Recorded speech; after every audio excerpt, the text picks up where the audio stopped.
రెండో ప్రపంచ యుద్ధం ఆ దేశాన్ని సర్వనాశనం చేసింది. అందుకే యుద్ధాల జోలికి వెళ్లకూడదని ఆ దేశం భీష్మ ప్రతిజ్ఞ చేసింది. శాంతి మంత్రాన్ని పఠిస్తోంది. కానీ శాంతి కాముక దేశాన్ని కూడా డ్రాగన్ గిల్లుతుంది, కయ్యానికి కాలు దువ్వుతుంది. దీంతో ఆ శాంతి కాముక దేశం ఇప్పుడు ఆయుధాలను చేతపట్టుకుంటుంది. డ్రాగన్ యుద్ధానికి వస్తే అన్నింటికీ సిద్ధంగా ఉంటామని సిగ్నల్ ఇస్తుంది. ఆ దేశం ఏదో కాదు, జపాన్. తాజాగా రక్షణ బడ్జెట్ను చరిత్రలోనే ఎన్నడూ లేనంతగా టోక్యో పెంచేసింది. వచ్చే 5 ఏళ్లలో బడ్జెట్ను రెట్టింపు చేయాలని జపాన్ లక్ష్యంగా పెట్టుకుంది. శాంతియుతంగా ఉన్న దేశం యుద్ధానికి సిద్ధమవుతుందా? జపాన్, చైనా మధ్య ఉద్రిక్తతలకు కారణమేంటి? Let's watch. శాంతి మంత్రాన్ని జపాన్ వదిలేసిందా? డ్రాగన్పై యుద్ధానికి టోక్యో సిద్ధమవుతోందా? రక్షణ బడ్జెట్పై జపాన్లో ఆందోళన ఏంటి? తూర్పాసియా దేశం జపాన్ రికార్డు బడ్జెట్ను ఆమోదించింది. ఆ దేశ బడ్జెట్ విలువ 122 లక్షల కోట్ల యెన్లకు చేరుకుంది. అమెరికా కరెన్సీలో చెప్పాలంటే $78,500 కోట్ల. జపాన్ చరిత్రలోనే అతిపెద్ద బడ్జెట్ ఇదే కావడం విశేషం. ఈ బడ్జెట్ ఆ దేశ ప్రధానమంత్రి సానే టకైచికి అత్యంత కీలకంగా మారింది. అంతేకాదు, ఇది ఆమెకు తొలి బడ్జెట్. మరి ముఖ్యంగా ఈ బడ్జెట్పై టకైచి చాలా ఆశలే పెట్టుకుంది. ఎందుకంటే జపాన్ ఆర్థిక వ్యవస్థ నెమ్మదించింది. ఆ దేశ కరెన్సీ యెన్ బలహీనంగా మారింది. యెన్ అనేది జపాన్ కరెన్సీ. ప్రభుత్వ బాండ్ల ద్వారా లాభాలు ఎక్కువగా వస్తున్నాయి. వాటన్నింటినీ టోక్యో సమన్వయం చేయాల్సి వచ్చింది. రక్షణ రంగంలో బలోపేతం వంటి కీలక విధానాల కోసమే బడ్జెట్ను భారీగా పెంచాల్సి వచ్చిందని ప్రభుత్వ ప్రతినిధి మినోరు కిహారా తెలిపాడు.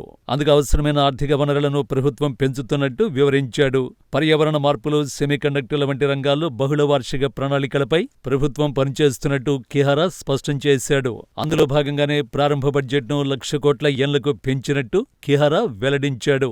సో ఈ బడ్జెట్ చూస్తే టకైచికి భారీ ప్లాన్లే ఉన్నట్టు స్పష్టంగా తెలుస్తోంది. కానీ ఈ బడ్జెట్పై విమర్శలొస్తున్నాయి.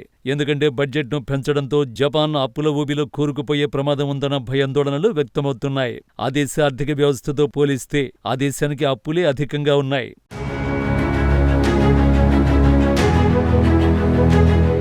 ఒక వ్యక్తికి వచ్చే ఆదాయం కన్నా అప్పులు అధికంగా ఉంటే వాటిని తీర్చడం అసాధ్యం. ఇప్పుడు జపాన్ పరిస్థితి కూడా అలాగే ఉంది. ఆ దేశ జీడీపీకి మించిన అప్పులున్నాయి. జీడీపీని మించిన అప్పులు ఉండరాదు. కానీ జీడీపీతో పోలిస్తే జపాన్ చేసిన అప్పులు ఈ ఏడాది 232% పైగా ఉన్నాయి. దీని గురించి మరింత వివరంగా చెప్పుకుందాం. ఈ ఏడాదికి జపాన్ 100 యెన్లను సంపాదిస్తుంది అనుకుందాం. ప్రతిగా ఆ దేశం చేస్తున్న అప్పు మాత్రం 232 యెన్లుగా ఉంది. సింపుల్ గా చెప్పాలంటే జపాన్ ఏడాది పొడవునా వచ్చే ఆదాయం కంటే ఆ దేశ రుణాలు మాత్రం 2 రెట్లకు పైగా ఉన్నాయి. మందగిస్తున్న ఆర్థిక వ్యవస్థకు ఇది ఏమాత్రం మంచి సంకేతం కాదు. తాజాగా ప్రతిపాదించిన బడ్జెట్తో సమస్య తీవ్రమవుతుందన్న భయాందోళనలు వ్యక్తమవుతున్నాయి. అయితే రుణాలను కంట్రోల్ చేస్తామని ప్రధాని టకైచి హామీ ఇస్తోంది. 2026 బడ్జెట్ ఆర్థిక క్రమశిక్షణ పాటిస్తూనే కీలక విధానాలకు ప్రాధాన్యమిస్తున్నట్టు ప్రభుత్వ ప్రతినిధి కిహారా తెలిపాడు.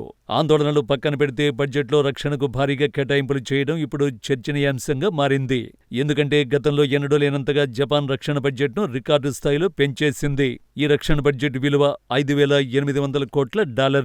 గత ఏడాదితో పోలిస్తే 9.4% రక్షణ బడ్జెట్ను జపాన్ పెంచేసింది. మరి ముఖ్యంగా చైనాతో ఉద్రిక్తతలు నెలకొన్న సమయంలో ఈ బడ్జెట్ను జపాన్ పెంచడం హాట్ టాపిక్గా మారింది.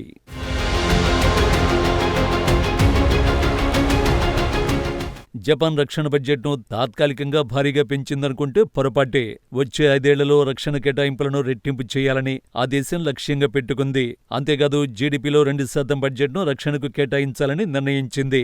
అదే జరిగితే ప్రపంచంలోనే రక్షణకు అత్యధికంగా కేటాయించే దేశాల్లో జపాన్ 3వ స్థానానికి చేరుకుంటుంది. ప్రస్తుతం రక్షణ రంగానికి అత్యధికంగా కేటాయించే దేశాల్లో తొలి స్థానంలో అమెరికా, 2వ స్థానంలో చైనా ఉన్నాయి. అసలు జపాన్ ఎందుకు అంత స్థాయిలో రక్షణ బడ్జెట్ పెంచేస్తోంది?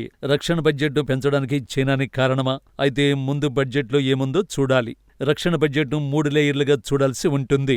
మొదటి దశ ప్రతిఘటనకు అవసరమైన లాంగ్ రేంజ్ మిస్సైళ్ల కోసం జపాన్ $620 కోట్ల కేటాయిస్తోంది. షిప్ నుంచి ఉపరితలంపై దాడి చేసే TP-12 మిస్సైళ్ల అప్గ్రేడ్కు $130 కోట్ల కేటాయించింది.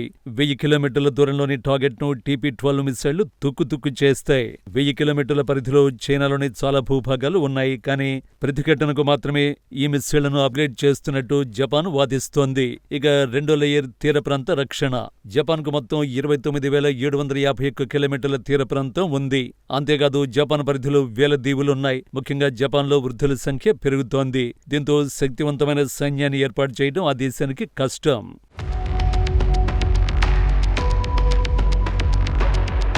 ఈ నేపథ్యంలో మానవరహిత వ్యవస్థలపై జపాన్ కన్నేసింది. $64 కోట్ల మానవరహిత డ్రోన్ల కోసం టోక్యో వెచ్చిస్తోంది. ఇందులో సముద్ర ఉపరితలంపై ప్రయాణించే డ్రోన్లతో పాటు సముద్ర గర్భంలో దూసుకువెళ్లే డ్రోన్లను సైతం జపాన్ రూపొందిస్తోంది. ఈ కేటాయింపులు, ఏర్పాట్లు అన్నీ జపాన్ పేర్కొంటున్న రక్షణ కవచం షీల్డ్లో భాగంగా జరుగుతున్నాయి. జపాన్ రక్షణ కోటను 2028 మార్చి నాటికి పూర్తి చేయాలని లక్ష్యంగా పెట్టుకుంది. ఇక జపాన్ డిఫెన్స్ బడ్జెట్లో మూడో లేయర్ గగనతలం. GPS నుంచి కార్గో విమానాలు, సమాచారాన్ని సేకరించే శాటిలైట్ల వరకు అన్ని ఈ లేయర్లో ఉంటాయి. అయితే ఇప్పుడే రికార్డ్ బడ్జెట్ను జపాన్ ఎందుకు బయటపెట్టింది? అందుకు కారణం చైనా. జపాన్ జాతీయ భద్రతకు చైనా నుంచి ముప్పు ఎదుర్కొంటోంది. అత్యంత వ్యూహాత్మక ప్రమాదకరమైన ముప్పును చైనా నుంచి జపాన్ ఎదుర్కొంటోంది. ఇటీవలి పరిణామాలు ఆ విషయాన్ని మరోసారి రుజువు చేసే. జపాన్ యుద్ధ విమానాలను చైనీస్ యుద్ధ విమానాలు లాక్ చేశాయి. జపాన్ సముద్ర జలాలు చైనా యుద్ధ విమానాలు చొరబడుతున్నాయి. జపాన్ దీవులకు సమీపంలో చైనా నేవీ మిలిటరీ డ్రిల్స్ నిర్వహిస్తోంది. చైనా ఎందుకు జపాన్ను టార్గెట్ చేస్తుంది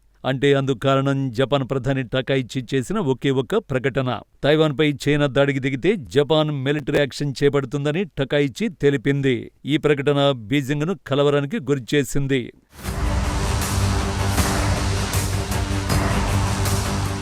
దీంతో జపాన్పై ఆర్థిక, దౌత్యపరమైన ప్రతీకార చర్యలకు చైనా దిగుతోంది. చైనా సీరియస్గా స్పందిస్తున్నా జపాన్ మాత్రం వెనక్కి తగ్గడం లేదు. తమ విధానం మారదని టోక్యో స్పష్టం చేసింది. కానీ తాజా జపాన్ రక్షణ బడ్జెట్ భిన్నమైన కథని చెబుతోంది. నిజానికి రెండో ప్రపంచ యుద్ధం తర్వాత జపాన్ శాంతి మంత్రాన్ని పఠించింది. యుద్ధాలు చేయొద్దని ఆ దేశ రాజ్యాంగం కఠిన చట్టాలను తీసుకొచ్చింది. అయితే 2015లో రాజ్యాంగంలో జపాన్ మార్పులను తీసుకొచ్చింది. మిత్రదేశంపై దాడి జరిగితే సైన్యాన్ని జపాన్ దించుతుంది. కానీ తాము మొదట దాడి చేయమని జపాన్ తేల్చేసింది. ఈ మార్పులను తీసుకొచ్చింది అప్పటి ప్రధాని షింజో అబే. ప్రస్తుత ప్రధాని టకాయిచికి రాజకీయ గురువు అబే. సో అబే ఐడియాలజీకి ప్రస్తుత బడ్జెట్ మాక్కుగా నిలుస్తోంది. అంతేకాదు జపాన్లో ప్రజాభిప్రాయం కూడా మారుతోంది. జపాన్ బలమైన రక్షణ కేటాయింపులపై ప్రజల్లో మద్దతు లభిస్తోంది. తైవాన్పై కామెంట్స్ చేసిన తర్వాత టకాయిచి రేటింగ్స్ అమాంతంగా పెరగడం విశేషం.